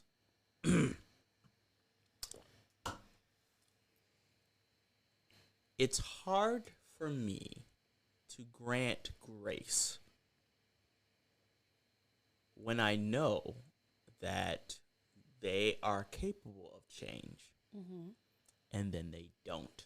But I think that you should think about, everybody is capable, but sometimes people's blind spots in that moment is what keeps them from being able to just jump over that hurdle. Because it's just like, it's like they have, like, a little brick in front of them, and you keep seeing them stumble over that brick. You're like, why won't you just step over it? But if they have not, if their blind spot is so much that they can't see that brick, then it doesn't really matter how much you know that they're capable and they're competent. That's just something that's always going to be a difficulty for them and for other people, because there's plenty of people we know in our lives who are super capable, and you think that they would never do X, Y, Z, but, like, trauma and any other thing that you could point in, is those things that you deal with in therapy you deal with them, and it's not always a linear fix. You could be working with something in therapy for years until it comes to fruition and you're able to like really grasp what was going on and come to different epiphanies. I know that I have, even though I think of like things that I might have been talking about for years, but until I had like a moment of being like, oh shit, this is what that is, that sometimes came out of nowhere, that I wasn't able to make the changes and the mindset changes that I would have needed. So it's not that I think like, and that I think that for us who are like in therapy and recognize the importance of the mindfulness and all that, like we have a step ahead above other people who are not doing that. And even though for us it might seem like, well, I'm going to therapy and I'm able to do this thing, why aren't you able to do it too? Everybody comes to things at a different time and space. And you aren't always able to be the person. That's not 54. Hello. How are you doing? You're not always able to be the person that you necessarily can be. It's just the hope that you're constantly doing the work on yourself to get to that point and be able to level up when you get to the point of leveling up. And nobody can be impatient with your. I think that's the thing is we're impatient. I can admit that I'm impatient. You are 100% impatient. I am impatient, and the reason that I'm impatient, and I can admit this, is like I know that change takes time. I know that somebody who's been in therapy, I know that change takes time. Like it's not like an overnight thing. I understand that, but like this is fucked up to have to admit and also come to terms with, but I only have a finite amount of years with you, and I want those years to be great, and I want those years to be filled with more joy than pain. But I think that also sunshine than rain. Like, but we have if you're not going to do that, then I'm going to, for my own mental health, stay away. And I don't want to be the guy who stays away, and then if God forbid something bad happens, then I'm left for the rest of my life feeling like I didn't spend enough time with you. But then and then I have to grapple with the fact that, well, I didn't spend enough time with you, but the you that I didn't spend time with was kind of insufferable. Well, I think there's two parts to that. An aspect of you was just like not something that you would have wanted to spend time with. It would have been more damaging to me and my mental health to spend time with it than, whatever. I think on one hand, we have to be able to have boundaries. If this is for anyone in your family, boundaries are important for sure. If your family member, having said all that, he's buying me a coat for Christmas, so that's good. If your family member, show me the coat. You did not show me the coat. You told me you wanted to get a coat, but you didn't show it to me. Yeah, and then I had the brainstorm idea of like, why am I getting myself a coat? It's Christmas, it's the one time of year where I could just be like, give me a coat. Oh, I'm sorry, I cut you off. So on one hand, if your family member, regardless of who that family member is harming you mentally, physically, emotionally, then having boundaries is, of course, a good thing. Even if the harm is not that great, like it is okay to say, I'm going to have a boundary between you and I. Mm-hmm.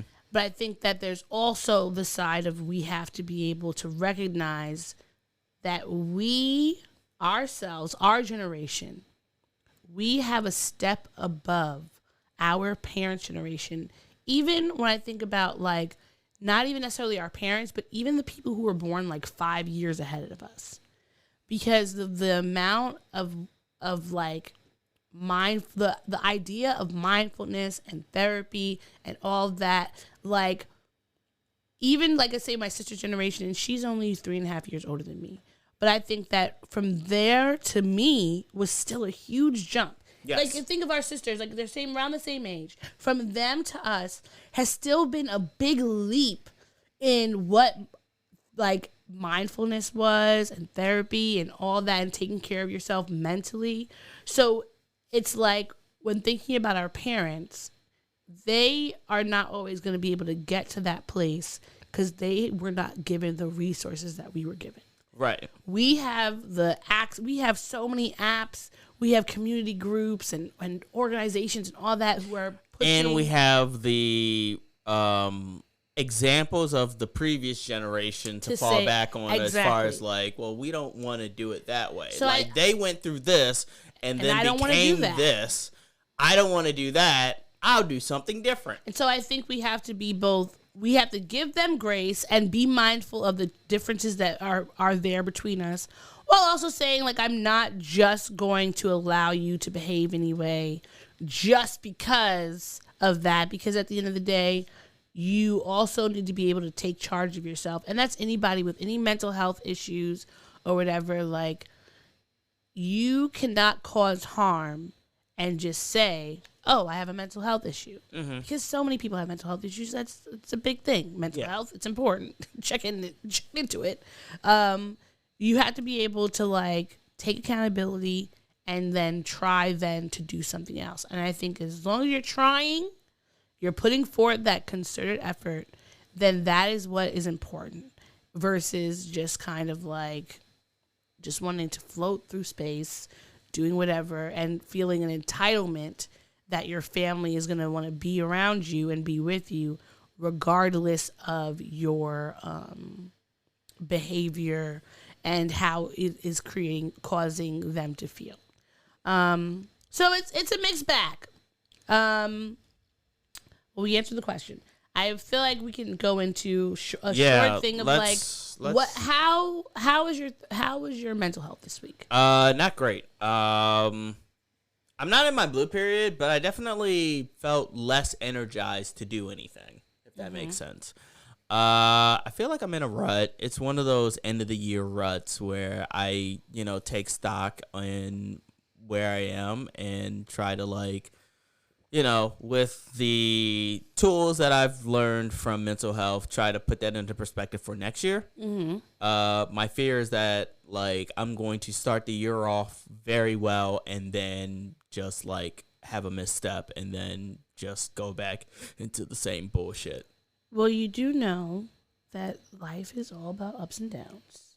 And I know, but I don't want to be in this valley for... Well, not to say that you want to be in the valley, but, like, I think that you need to give yourself grace, which is something that I feel like you don't always do. No, I don't. That if you start off this year feeling amazing, I'm going to do X, Y, Z, and I have all these plans, et cetera, et cetera, et cetera, and something does not pan out exactly how you would expect it in that moment, like, there's always an option and a chance for you to get back on the horse. It's like working out. We work out, sometimes we fall off, but we can always get back to it. And it doesn't matter how long it takes you to get back to it. It just means all that matters is that you do, and not beating yourself up for not being perfect when it comes to your mental health, because at the end of the day, you have extenuating factors that are impacting your mental health, and you are doing the best you can. And as long as you recognize that you're doing the best you can and that you don't let yourself kind of sit in a hole and do whatever you can to try to get out of that hole, even if it doesn't work, but doing what you can to try to get out of that hole is what matters. Yes. And not just beating yourself up for the fact that, like, your brain isn't working the way that you necessarily would want it to work. Right.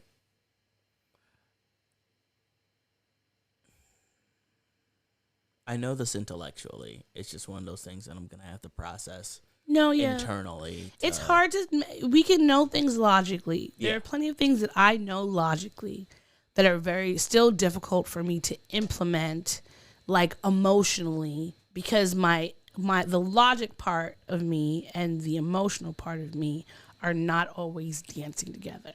Right. It's like the logic part of me is looking at the emotional part and is like, what the fuck are you doing? Get on board. Right. And they're just, like, dancing around, like, trying to figure it out. But I think we have to give ourselves that grace, or else we're going to drive ourselves even crazier than we already are, because we're not at, where we want to be. But really, wherever we are is the best place. Wherever we are is where we're supposed to be right now. Sure. I agree. No, I agree with you. I'm not just saying sure to be dismissive. Okay. It did sound like that, but that's just because I have a tone whenever I speak. Yes, you do. So for me, I would say this week has been a mixed bag. I've definitely been very tired. What's up? What are you doing back there? Nothing. I'm drinking my White Claw. It's been a mixed bag. And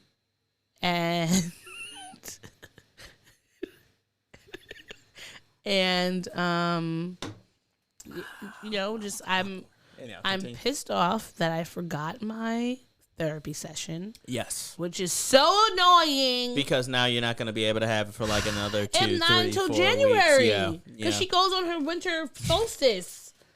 Fuck. So annoying. And she's It's not funny. It's just that, like, one of the key parts about ADHD that pisses me off the most is the forgetfulness. Yeah. Because I hate forgetting things. Yes. Because it's like, I'm a great planner. I will remember things. But when something happens that caused me to not remember something that I planned out, that pisses me off to no end. Right. Because I'm just like, how could I not remember this? It was so important. And, I don't like missing therapy. I want to get the therapy sessions that I'm paying for every day, every week.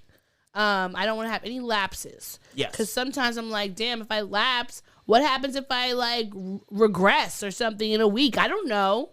I just want to make sure that I'm still going on the path of being better than I am today than I was yesterday. And I do recognize that I put a lot of pressure on myself because I am impatient in certain areas. And like my mental health is the thing that I feel like I'm the most impatient about, because I feel like I am being trolled by not having great mental health. And so I just want to, I'm like, I see the solution, and I want this to be working ASAP, which is why taking medicine has been difficult for me. Because if I'm taking the medicine and I feel like, well, I've been taking this for a month and shit hasn't changed, I'm like, well, give me some new pills, because this is not working and I don't like it. Mm-hmm. Which is not, Isn't it usually 6 to 8 weeks? It's true. Yes, it's usually 6 to 8 weeks for your body to get used to the medicine, and then after that is when you start seeing it. Point, but like, if I'm not feeling it, like, I'm just like, what is the point of me taking this medicine if I don't feel it immediately? And that has caused me in the past. Well, I would say in the past, sometimes the medicine I just stopped taking it because I felt like it's not working, but then also it's giving me weird side effects. Yes. Like it's making me super sleepy, or it's like causing me to have like a weird appetite or weird dreams or whatever. And I'm like, if I'm taking this and the shit's not even helping me, what is the point of going through all these negative side effects? But then I regret it because I'm like, if I was still taking the medicine, then I would have possibly like made more leeway. So in the new year, I'm setting an intention to be more patient with myself and not expect immediate gratification with my mental health, regardless of what the situation is, because healing is not linear, and sometimes trauma pops up in your stratosphere when you least expect it. And you then have to work through those emotions and feelings again and again and again, because no matter how much you feel like you're over something, you never know when it's going to just come back and be like, hey, let's talk about this again, because you didn't really unpack it the way you thought you did. So, all right, that's it. Are we ready to move on? Yeah. I think while we're talking about mental health, I think that we should move our RIPs to this section. Okay. Because I would like to end the podcast on a happy note. Okay. And I know that there's a pretty big RIP that we have to. All right, no, we can do that. So we just got finished with the mental health section, and now it's time for the RIPs. And this week, hit us off with it. Uh-oh, that's too loud.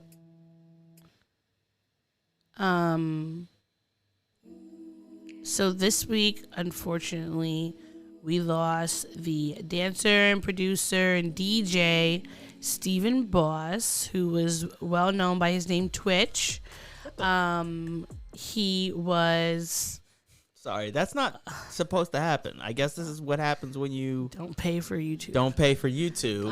You get fucking ads in the middle of the song. Okay, sorry. Continue. So he was most well known by being on the show Ellen.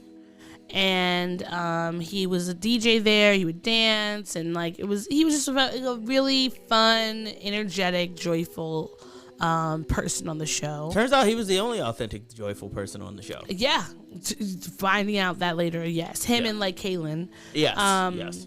But he passed away this week. He unalived himself in a hotel room in Los Angeles, in Encino, California, with a gunshot wound to the head, which was, very sad. And he had written a suicide note that was just talking about his struggles with depression and his mental health that he had over the last few years. And this was very shocking because if you see Twitch or follow him or his family on social media, you would see that there's always, joyful posts that they're putting up. And he even, the day before, had posted up a video with his wife where they were, dancing and having fun and being cute. So this just kind of came out of nowhere. And he leaves behind his wife, and I believe they have 3 children together and the rest of his family. So, we have to say, it is so important for you to take care of your mental health. Yes. And there's been so much conversation after his passing about checking on your strong friends. And that is true. Check on your strong friends. But really, you can't check on your strong friends if you don't have the tools and resources to be able to adequately talk with them and help them out through a space, because when people are telling you about things that are going on and it's oh, that's horrible, but, or maybe you're not thinking about it this way, or et cetera, some of those things are not helpful. Yeah. So I would say, if you check on your people, do check on your people always. And if someone is telling you that they're experiencing issues with their mental health, they're feeling depressed or suicidal, the best bet is to just listen to them, ask them if they would like help finding resources, how you can assist them and how you could be of help to them versus, not judging or trying to tell them but your life is great. Because Twitch, he was 40 years old, but by 40 he's on a television show.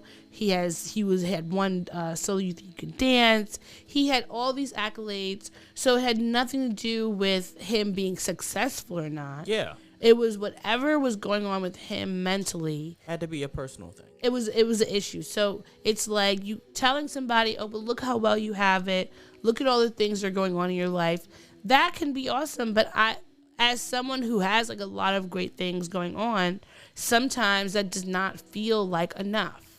Right. And no matter how many times people tell you it should be enough, that's not going to change anything. And it could sometimes make you feel even worse that you're feeling ungrateful for what you might have compared to everyone else. And you start playing this kind of oppression Olympics with yourself and others when you just need people to sometimes listen to you, and figure out what is it that you need. You may not even know what you need.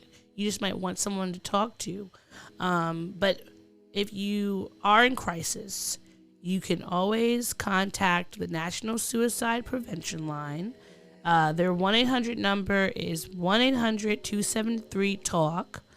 And you could dial that from any landline. They have the crisis text hotline.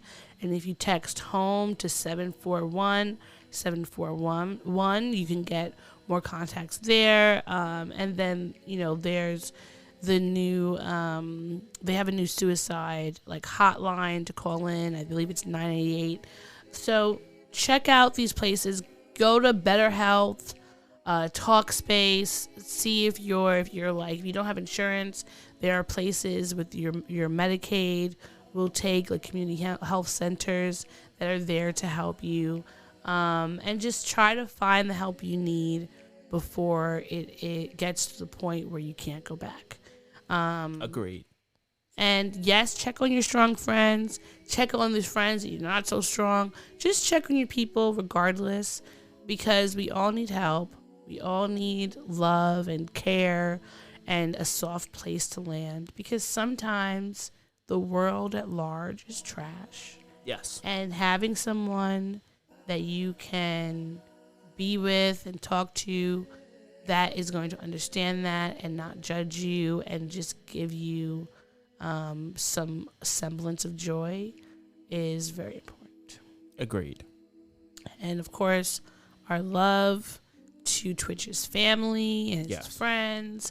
There have been nothing but joyful remembrances of him on social media. He touched so many lives, and I'm really praying for his wife and his children, because that is a devastating loss. That is something that you can never really get over, and we just wish them the best. I agree. Sorry. Should did that off mic. Sending out our love and wishes to his family and friends who are going through this tough time right now. So, and to everybody out there, we've provided resources. If you need to talk, look into them. It's the holiday season, and as much it's as the roughest. It can be a rough time, because I know for myself, my aunt just passed, and I can't think of the worst time for that to happen. It was the day after my cousin's birthday, the day before my aunt's and uncle's birthday. Christmas is right around the corner, so this is always going to be a time of it's the holidays, it's joyful, you're happy, but you can never forget that person who's not there. And I don't want to say look out for your strong friends, look out for your weak friends. Look out for your friends. Yeah. Check in with them. See how they're doing. Yeah. See how everybody is doing. Because we all need each other. We all need each other. Regardless of how strong or soft you think somebody is. Yeah. Whether they put their emotions out on their sleeve or they bundle them up. Just check on them, because you never know what someone's going through, and people don't always talk about what they're going through, because sometimes it feels insurmountable or you just don't know how to say it. If you're talking to your friends, you don't want to bum the conversation down. Let me tell you how much my trauma has been impacting me today. Yeah. Because that's going to be a tough conversation, and it's going to be sad, and it's going to bring about a lot of emotions. So you don't always want to bring it up, but I think that it's a necessary thing, and we just have to be a place where our friends and loved ones feel safe to talk about things with us, but also being mindful. And I saw someone on social media say this, you say you want to check on your strong friends, but think about how you respond to different things that happen throughout the year. And do you think this person would even want to come to you? Because the way that I see people talking about the LGBTQIA plus community and mental health and, child abusers and sexual abusers, there are plenty of people on my timeline that I would not want to talk to about whatever I was going on through if it was something connected to any of these things, because you clearly have a bias, and I don't want to be another person that you're judging. And if you're only not judging me because I'm your family, well, then that sucks to me also. It doesn't really show that you have some sort of enlightened mindset. So it's just we we are all just here learning how to be with one another. So learn how to be kind always, even if the situation does not impact you. Agreed. So I think we can move on to our next segment. Yes, we can. You want to hit the button? Yes. As soon as all right. Bring it. What? We griping.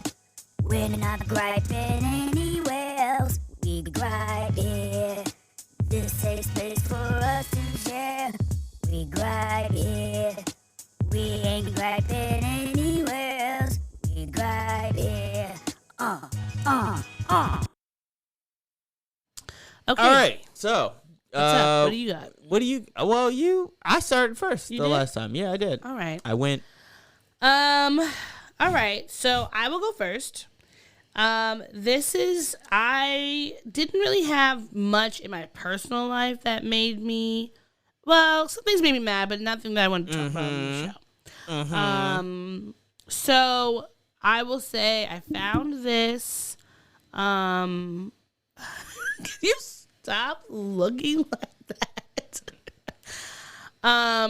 I found this, I saw this story trending online, where this woman chopped off her daughter's hair. Oh my god!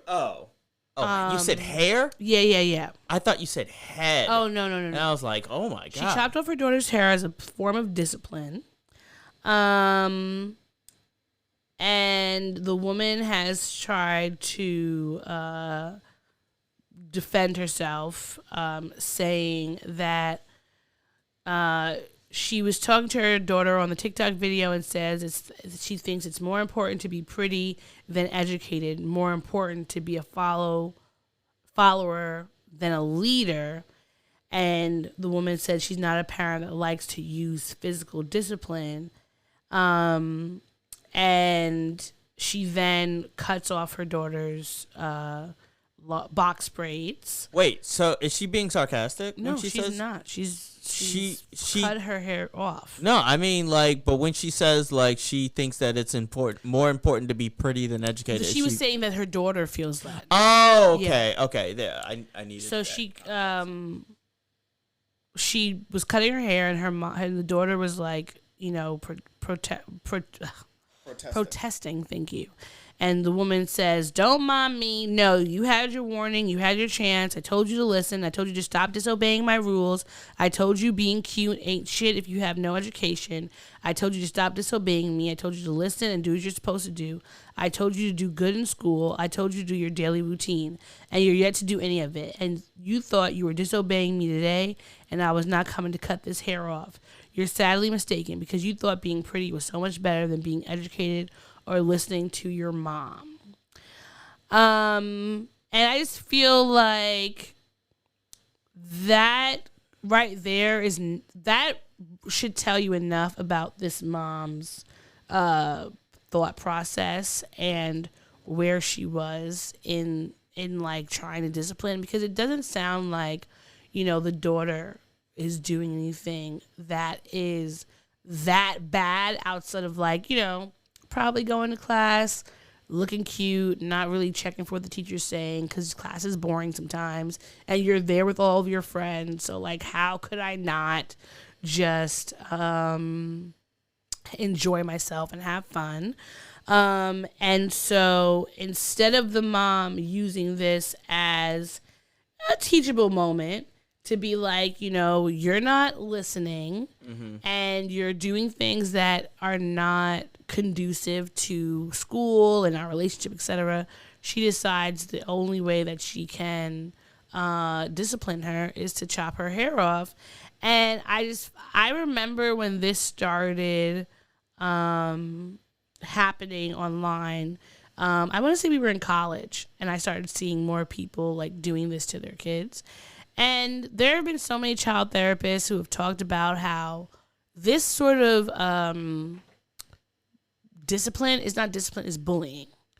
Like, anytime you try to, like, set your child straight in front of strangers and you're doing the most, like, that is not helping them. You're just trying to shame them into acting better. And if that worked, if shaming or hitting your child into acting better worked, then nobody would ever do anything bad again. Like, she is a teenager. That means her brain is still forming, that she's not always making the best decisions. And this is not, like, she's not going to remember anything from this besides feeling traumatized that her head was shaved. The mom did say that she gave her a wig. And, you know, she tried to come on the video and be like, oh, the daughter hadn't been listening and she's always not doing what she's supposed to do. And so she had another video of her giving the daughter a wig. And, like, the daughter was happy. But it's like, okay, I'm sure she's glad she got a wig to cover her chopped off hair. But that doesn't mean that she understands the discipline that you gave her. Because that sounds like some slavery shit. Like, I'm going to humiliate you physically and in front of your peers. Because this video is not going anywhere. But everyone should be lauding me as a great parent. No, I'm sorry. You get 2 thumbs down for being a terrible mom in this situation. So that's what makes me mad. And then also, in general, parents, just act right. Like, we are tired of your shenanigans. Just act right. And if you can't act right, you will face disciplinary action that does not have to be hurtful and gross the way this mom did. But that is going to be on par with your crimes. Okay? That's all the parents. There's not, I've been talking to a lot of friends lately who have been having issues with their parents' behavior and just doing things. Just act right. Okay? Just because you're a grown up, you're an adult, you have children, does not mean that you no longer have to have common decency and act like you have some sense. So, that's it. That's all for me. What about you? Children of single parents. There is going to come a time where you're going to look back at your behavior as a small child and be mortified with how you acted. So get some self-sense, get some self-control, figure out the source of your anger, and do better. That part. Because there's one in particular that I'm thinking of. I'm not going to name names, but your behavior is appalling. And you need to recognize that your behavior has lasting ramifications. Your mother is always going to love you. You heard that Boyz II Men song. Or I hope that you heard that Boyz II Men song, because there's a good chance that you probably didn't get R&B and hip hop in your house. Anyhow, my point is that what you're doing now is abhorrent. And it's disappointing, and you need to do better. Because you're going to look back 5, 10, 3 years from now, see how you behaved, and you're going to say to yourself, man, I was a little dick back then. Because we all have those moments as we get older. And also, if people stop talking to you and inviting you to things and bringing you around, your only person you'll have to blame is yourself. I have several people, like several friends who their parents, some of them are not invited to like different family functions and they're not brought around all the time because you don't know how to act. Yeah. I remember being a little kid and my mom would say before we went out somewhere, if you don't act right when we go to whatever this place is, then I will not bring you outside again. I took heed to that. Yeah. Because I was like, I want to go where you're going. And I think that parents also need to implant that into their brains. Yes, agreed. Because if you don't act right and not be embarrassing right now, wherever we are, whether it's 3 of us or a whole gaggle of people, then you won't be allowed to come out with everybody else the next time. And nobody should have to tell you that because you're a grown person. But obviously, grown people don't always make the best decisions. They revert back to their childish behavior because trauma. Go to a therapist, please and thank you. Yes. But if like that's just the point. If you don't know how to get your shit together, you cannot be a part of polite society. Agreed. And there you go. That's it. That's all I have. All right. Now it's time for my favorite part of the show. I'm the Baby Merchant. tots are us. I give you all the service and no damn fuss. Give the baby merchant just a week or 2. I'll have your baby for you. All right. So what's making you happy this week? What's making me happy? This actually is more future plans. I actually have some future plans lined up. One, I have a vacation that I didn't realize was happening. I apparently months ago had called out on vacation from Wednesday to next Tuesday in preparation for a trip that is no longer happening. Oh well, that trip's not happening. But that means that I will have time off from work where I work so hard, where I do so much for my company, and I do so much on a day-to-day basis. Like, it leaves me drained and exhausted and tired. And it just because of how much I have to fucking do. So now you're just going to get to sleep? And sleep some more. No, for the record, I actually have a few plans. One, I'm going to hang out with my friend Josie on Friday. Mm-hmm.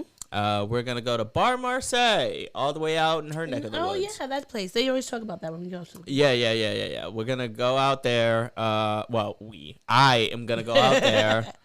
Going to make that trek all the way out there. I'm depending, and there was an offer on the table of they will buy my food and drink. So this is awesome. So I will be saving my money. Probably on a ride home. Yeah, because then you can do that. Yeah, that makes sense. Yeah. Switch it up. Yeah. I also have plans to hang out with Sam and Susan. On Christmas. That's going to be fun. I was also offered to go to Diker Heights to see the lights. I think that's a good idea. I know you said you didn't want to see the lights with me. I don't want to see the lights. I don't want to see lights with anybody. But if it means that we will be in a car, see, that's what you didn't offer. You were like, "Oh, let's go," and it just so you mean walking around in the elements with the you keep opening the. That's what's in my grinding. You keep opening this fucking window. Hot. Yes, that's what it's supposed to be. You know why? Because it's cold outside. This window is not open that much. It's the motherfucker from that song would have been able to convince that person to stay if he didn't keep opening the fucking window. I really can't stay, but it's cold outside. Yeah, because she keeps opening the goddamn window and reminding him how cold it is. Just breathe the recycled air. It's not that bad of air. All right. Everything, even farts, dissipate after a time, okay? Anyhow, I'm excited for the plans that are coming up. Also, I've been playing God of War Ragnarok, which has been a lot of fun. I enjoy watching you play because I like the story. Yes, I like the story as well. It's very interesting. I have it on like the middle mode, which is like give me a balanced story. Yeah, so like the action is I have to be on my guard because I will get killed, and I have been killed a few times. So one thing I was curious about is how come Thor, when you were fighting him, he wouldn't die? He kept regenerating. Bless you. Well, because he's a god. Well, I mean, obviously, God of War is going, like, he's killing the pantheon of gods and shit like that. But, like, it's too early in the story for you to kill Thor. Probably. Okay, because I was just like, you keep killing. He's probably gonna close to it. He's probably gonna be the big boss, like, where you're gonna have to kill him, like, in the end. I feel like he was a better representation of what Thor would look like. Yeah, than Chris Hemsworth. Yeah, like being super skinny and all that. Like he looked like a Viking I was hoping man. After Endgame they were gonna that keep he him was chubby. gonna keep him chubby. Me too, because I feel like for one, like Vikings, a lot of times, like they would have like those thin, just strong guys, but most of the men who were like the warriors were like thick and like meaty and had body to them. And I feel like we need to see more full-bodied men everywhere. This reminds me, you know what I want to see when it comes out? The Whale. I want to see that too. Let's go see when they.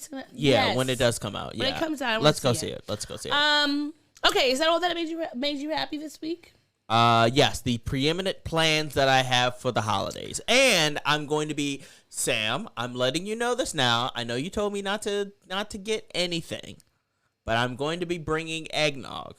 And by eggnog, I mean that spiked eggnog Jack Daniels that's in the window of the wait, the one that's in that big store. glass that has like the German people on it?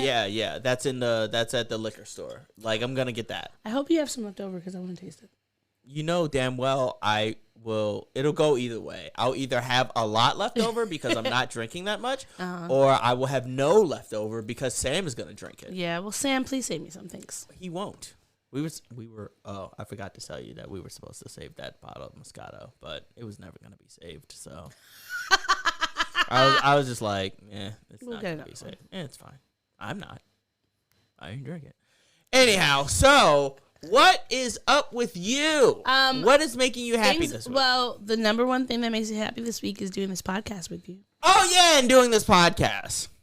Is it making you happy? Yes. Are you sure you're not mad? Doing this podcast with you is... A non-answer is an answer. Anyhow, continue. No answer is an answer. And this number one podcast and doing the number one thing that I love. Yeah. We're just sitting here and chatting with you, so I love that. And then also holiday parties. We've gone to 2 at this point, or 3. We've been to 3. We went to 3. 3.5, and kinda. They were. What was the half? Because one of them was like the same thing. Yes, fine. Yeah, it's 4. 4. We've been to 4. We've been to 4 parties. 2 of the same parties. The holiday sweater party was really fun. The toy drive was fun. The toy drive, your work party was fun. Work party was fun. I would say now. Toy drive was fun. Do you want to know what's making me mad? People who make pizza but make it terrible. Like, there's really no way that you can make pizza bad, but somehow. Do you remember the name of that place? Roma something. It was Roma something. It was Roma something. The worst pizza. Like it tasted like it had the sauce was terrible. The meat was terrible. The sauce was terrible. The meat was terrible. The cheese wasn't melted. If the only thing at your food function that's good is the chicken nuggets, which are gluten free, but those were from Bear Burger. And they weren't seasoned, which I mean, they weren't. It was like I liked them enough, but there was no seasoning. But then eating them early in the morning. Wow, that was the worst. It was terrible. I was just like, I tried to put the ranch on them. Yeah, it wasn't good. The best thing out about the food was the sandwiches. Because I put that in the air fryer when I ate mine. Yeah, I ate mine cold and it was good. So like that was like the bare minimum. But outside of that, places don't sell people food if you're not going to season it. Because Italian food is delicious. Pizza is delicious. Even if it's Roma pizza, like, it should still be delicious. This just had no seasoning. The ingredients were fresh, but the pizza itself was... It was like, okay, this is good dough. And it just reminded me that as my company gets bigger, it gets whiter, and I'm sure that we couldn't get sweet chicklets on Juneteenth, which was delicious. We could not get sweet chicklets. We should just keep that for every occasion. Many dietary restrictions, and I'm just like, if you don't, it's a holiday party. If you don't shut the fuck up vegan and eat, plate. Those cookies were good. I didn't try it. I should have taken Obviously, more I cookies. didn't. Well, You don't like mixing your sweet and your alcohol. Yeah, even though I did have a few Kit Kats. Yeah, but that's like a little tiny thing. Yeah, those were like. I have some more Kit Kats in my. No, I they're. didn't realize. Oh, you did? Yeah, I didn't realize. Great, I took some more. because I've been holding off on eating the ones that are. Oh yeah, on we the have a table. mixture of the regular ones and Good. And Do the you have any cream. more Mentos? No. I thought I took some more, but apparently I didn't. Yeah, those Mentos are really good. All right, so that's what made us happy. That's everything. Holiday. Oh, and then I'm going to see my baby this week for Yes, Christmas. you're gonna be gone for what, 8 a days, week? a week, and I have And to show you 8 pictures because. And that's gonna be an interesting time, I would say. Why? Because you're not gonna be around. I'm just gonna be left to my own devices. We work together in the same space, so You're gonna be sleeping and playing God of War and hanging out with Josie and Sam. Yeah, but those are I still have to get to 2 days before I get to Josie. I think you're gonna be sleeping. I will probably be sleeping. You're gonna be taking naps. Wednesday and Thursday will be a lot of Anyway, sleeping. we're still gonna be talking on the phone Sleeping and- per usual. All right, we'll see. We'll find a TV show. Oh no. Okay. Sorry, guys. We're good. We're gonna be talking on the phone per usual. All And right, watching that just movies. means that we need to wrap up. I want to soon. watch Harry Potter while I'm there. Because I'm gonna. Are they gonna allow you to watch Harry Potter, like dominate the TV No, because screen you know the and TV. shit? She has a little. Oh movie yeah, center. that's right. But I thought it only played Hulu. No, it has a few different ones. We're gonna find it and we're gonna figure out how to get connected. What do you got? A turd in your pocket? What? You never heard that? When No. people say we. What, you got a turd in your pocket? Why would it be a turd? This was something from the 90s. But what connection does weed and Oh my turd God! Just explain it, because I'm not explaining anything. Does we is pee to me? Like if someone says wee, they're just talking about pee or Okay. penis. Well, I'm not explaining it. I'm not explaining Can you it. explain it to me off camera? If you know, you know. No, I'm not explaining it off camera either. If you know, you know. And this thing is not tightening up, so now that just means that we got to get the fuck out of here. All right, we gotta get out of here. It's been 2 hours, and thank you for your time. Thank you for your time. Thanks for joining us. We will be back after Christmas. Happy holidays. Yes. Happy Hanukkah. Yes. Happy Kwanzaa. Yes. Merry Christmas. Happy Festivus. Whatever other holidays are around during this time. Kwanzaa, Hanukkah, Festivus, Christmas. There's the pagan holiday. Something. I don't remember the name of it. Pagamus. Yes. So just enjoy yourselves. Take care of yourselves. Reach out to your people. Do your damn thing. Don't spend money that you don't have, if all possible. And just, relax and be your best self. All right. I agree. We will see you at... Well, we'll probably have one last episode before the new year. Probably, yeah. And that'll be probably just like a shoot the shit episode. Yeah, I think so. I think, know? just a shoot the shit episode. So, see you later, alligators. Bye. Thanks for listening to the show. If you'd like to contact the podcast, you can reach us via email at blackandsnerdypodcast@gmail.com. You can also find us on Instagram and TikTok at Black and Snerdy Podcast, as well as on Twitter at Black and Snerdy. You can find me, Maurice, on all social media under the handle Licorish is Legit. That's LICORISH is legit. And you can find me on Instagram. It's that's OD THATSOD.E. And on Twitter, THATSOD_E. And don't forget to like, rate, and subscribe to us. Tune in next time to the Black and Snerdy podcast, where nerds of a feather flock together. Remember? Bye. Boy. Not yet. No, this is keeping it. We're keeping this in. Don't forget to take your meds and your subs and drink water. Bye. Bye. I actually want to keep that.